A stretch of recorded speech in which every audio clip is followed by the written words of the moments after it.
হইছে আফরিন? কাঁদতেছো কেন তুমি? কে ভাঙছে এইসব? এই টাকা কই? আজকে না তোর টাকা দেওয়ার কথা ছিল তোর? আপনি যে টাকাটা দাবি করছেন আমি এটা ম্যানেজ করতে পারি না। এত কথা শুনতে চাইছি? কালকের ভিতরে টাকা না দিলে ফুটকট বাইঙ্গা দিমু। তুমি চাইলে অন্যভাবেও পরিশোধ করতে পারো।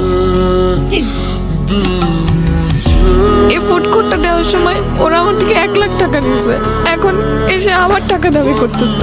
আমি কোত্থেকে দিব এত টাকা? আমার লাকটাই খারাপ।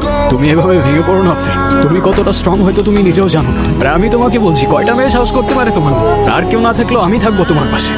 তুমি চিন্তা করো না, সবকিছু ঠিক হয়ে যাবে। এরকম হেল্পলেস হওয়ার থেকে মরে যাওয়া ভালো। রিল্যাক্স, ডোন্ট ওয়ারি, আর কিচ্ছু হবে না। ওরা তোমাকে সেকেন্ড টাইম আর কখনো ডিস্টার্ব করতে আসবে না, আমি তোমাকে কথা দিচ্ছি। এখন চোখটা মোছো প্লিজ।